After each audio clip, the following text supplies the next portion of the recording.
So very good morning students.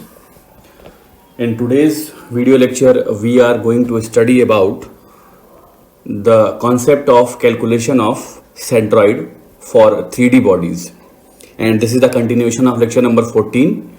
So let us read the problem what we do usually और फिर समझते हैं question में क्या कहा गया है. See, तो क्वेश्चन है कि the frustum of a solid circular cone has an axial hole of 75 mm diameter as shown in figure. Determine the center of gravity of the body. देखिए एग्जामिनर ने एक वर्ड लिखा हुआ है, खुद समझिए. Determine the centre of gravity of the body. अगर वो आपसे यहाँ सेंट्रॉइड वर्ड नहीं यूज करा रहा है, वो कह रहा है centre of gravity, that means what he is talking about 3D body. और more precisely you can say that कि इस जगह पर जो भी बॉडी हमें दी गई है that body is of uniform density, isotropic material है. पूरी बॉडी जो भी बनी हुई है दैट मीन्स एक फ्रस्ट्रम बनाया गया है जिसमें से एक एक्सियल होल का मतलब सिलेंडर को बाहर निकाला गया है, सिलेंडर कट किया गया है. That complete body is made of what, same material. तो under this assumption that density is constant and body is under the uniform gravitational field. बात को ध्यान से समझिएगा, क्या अजम्पशन बोल रहा हूं. Density is constant and body is under uniform gravitational field. इस बात को मानते हुए हम क्या करेंगे, यहां पर अप्लाई करेंगे centre of gravity find out करने का जो भी तरीका हमारे पास है. तो let us see what the formula we have first. देखो बच्चों, सॉल्यूशन की तरफ आगे बढ़ते हैं. जब हमने आपसे बोला कि डेंसिटी कांस्टेंट है, first number point I said rho is equal to constant and second I said what, g is constant. G is constant मतलब body is in constant gravity, distributed gravity नहीं है. तो इस केस में अभी एक बात को ध्यान से गौर करिए कि body is given symmetrical about which axis. This figure is completely symmetrical about y axis. कैसे? Let me draw axis first, तब आपको ज्यादा अच्छे से क्लियर होगा. अगर मैं इस फिगर को ऐसे बीच से डिवाइड करूं, देखो ध्यान से, yes, this is my y axis and this one is x axis. तो this complete figure is symmetric about y axis. Y के जितना लेफ्ट में है उतना राइट में. या अगर आप इसको बीच से डिवाइड कीजिए तो आपको सिमेट्रिसिटी दिखाई पड़ेगी वाई के अबाउट, लेकिन एक्स के अबाउट नहीं है. तो अगर वाई के अबाउट सिमेट्रिक है तो इसका मतलब समझ में आ गया कि एक्स बार क्या है बच्चों, 0 है. तो आई am writing here since geometry is symmetric about y axis, therefore x bar will be equal to 0.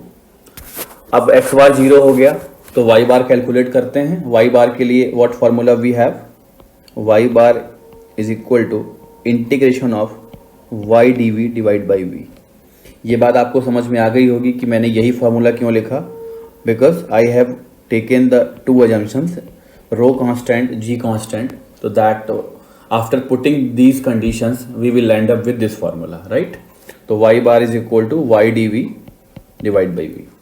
अभी देखो इस फिगर को समझने के लिए मैंने क्या किया है, इसके पॉइंट a और b को आगे की ओर एक्सटेंड करते हैं और ये देखते हैं कि ये कहाँ पर जाकर के मिल रहे हैं. तो उसको मैंने एक नए फिगर में ड्रॉ किया है टू मेक यू अंडरस्टूड. इस बात को समझिए, यहाँ देखिए ध्यान से. इस फिगर में आपको क्या दिख रहा है कि जो गिवन प्रॉब्लम था उस प्रॉब्लम में जो शेडेड पोर्शन है दैट इज गिवन, राइट. बाकी डॉटेड लाइन जो रिप्रेजेंट कर रही है वो हमारे फिगर में है नहीं, बट हमने क्या किया है, सॉरी, उसको एज्यूम किया हुआ है कि हमने कंप्लीट फिगर को आगे की ओर एक्सटेंड कर दिया. तो मुझे देखिए 3 ज्योमेट्री मिल गई. First what I am getting, मुझे मिल रहा है राइट सर्कुलर कोन. कौन सा कोन है बताइए, OCD, right circular cone, point O, C and D. Second I am getting again right circular cone. कौन सा कोन है बच्चों, OAB. ये मुझे सेकेंड ज्योमेट्री मिल गई. बहुत ध्यान से समझिएगा, समझ में आएगा, बहुत आसान तरीका है. Third I am getting a coaxial cylinder. Coaxial word का मतलब जिसकी एक्सिस, यानी जिस बॉडी को कोएक्सियल बोलते हैं, कोएक्सियल का मतलब होता है उस बॉडी की एक्सिस गिवन फिगर की एक्सिस से क्या होती है, कोइंसाइड कर जाती है. तो अगर आप इस ब्लैक कलर की लाइन को देखो, ये जो मैं लाइन दिखा रहा हूं ये वाली, दिस हैच लाइन, इस लाइन की जो भी एक्सिस है यही आपकी सिलेंडर की भी एक्सिस है और यही इस गिवन फिगर की भी एक्सिस है। तो मुझे एक मिल रहा है कोएक्सियल सिलेंडर,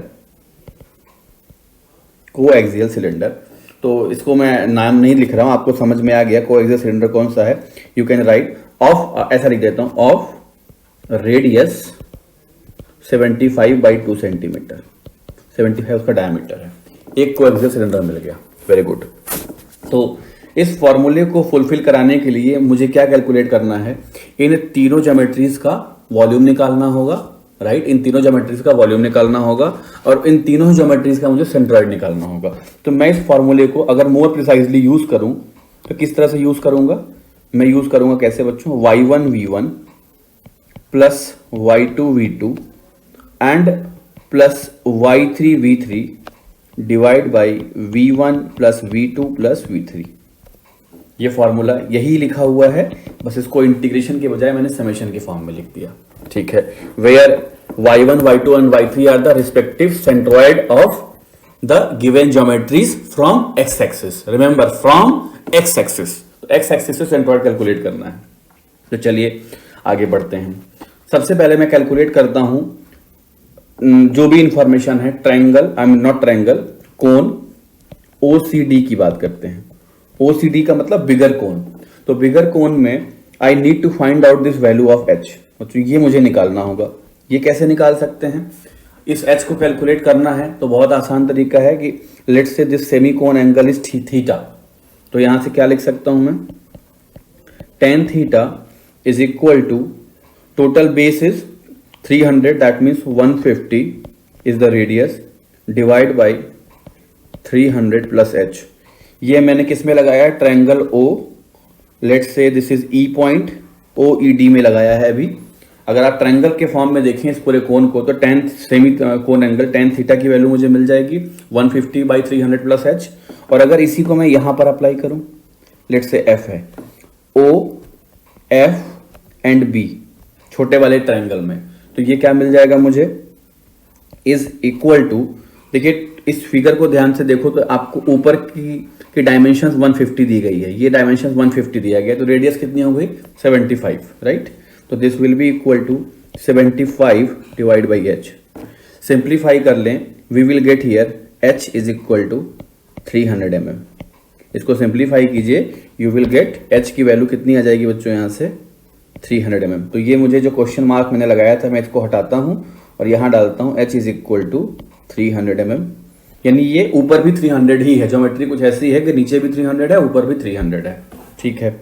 अब इस कोन का वॉल्यूम कितना हो जाएगा, टोटल कोन का वॉल्यूम कितना हो जाएगा, तो volume of cone is, volume of cone OCD, yes 1/3 pi r square h, 1/3 pi r is 150 square into height is 600। तो मैंने कैलकुलेशन करके रखा है, मैं वैल्यू लिखता हूं बच्चों कितनी आ रही है, this is 45 into 10 to the power 1 2 3 4 5, 10 to the power 5 pi. ये मुझे इसका वॉल्यूम मिल गया इन यूनिट mm³। ये वॉल्यूम आ गया कोन का, ठीक है। और इस कोन का सेंट्रॉइड कहां हो जाएगा, कल ही प्रूफ किया था कोन का सेंट्रॉइड बेस से h/4 पर होता है।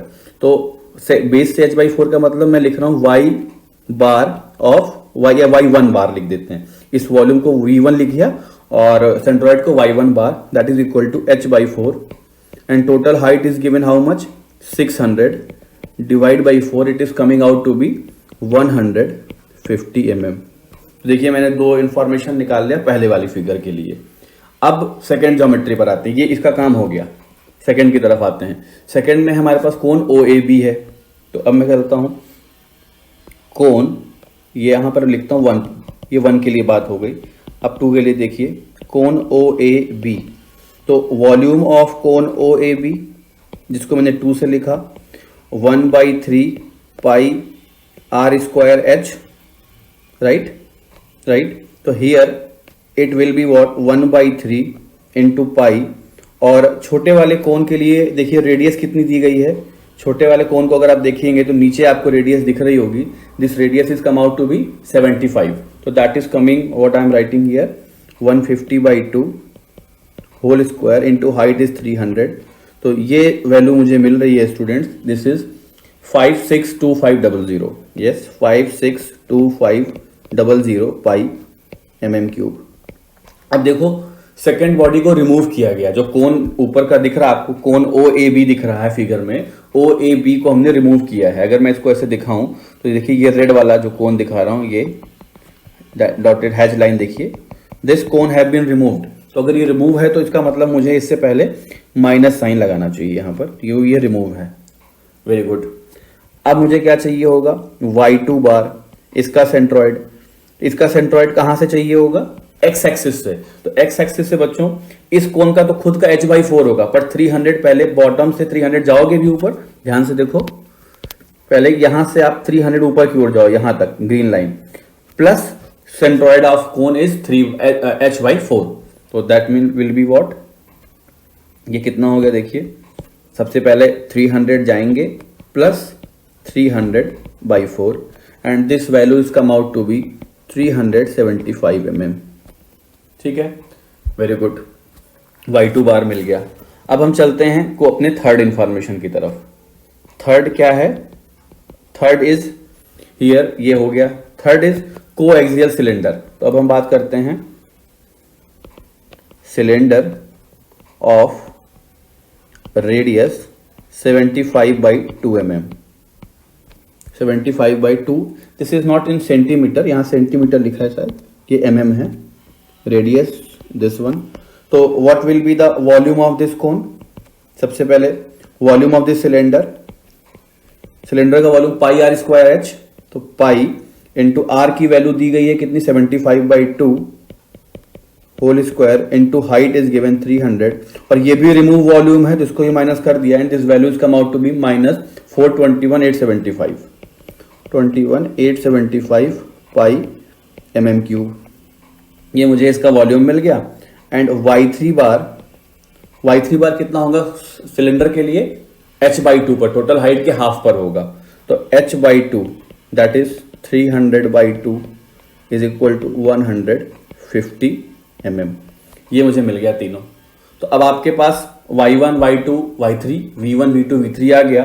तो देयरफॉर यू कैन गेट, ये फॉर्मूले को यूज कर ले हम, दिस वन इक्वेशन नंबर 1 को यूज कर रहे हैं। तो y bar is equal to, let me write the value बच्चों, v1 is 45 into 10 to the power 5 pi, 45 into 10 to the power 5 pi into y1 is 150 into y1 is 150। ये हो गया आपके पास पहली वैल्यू v1 y1। अब दूसरी value देखिए negative में है, तो -562500 pi into 375, and third value is also in negative with negative sign, तो -421875 pi into 150। This divide by total volume is come out to be, I am writing, total volume आ रहा है बच्चों 45,1,2,3,4,5 minus second one was that I am writing 562500 and minus third volume is 421875।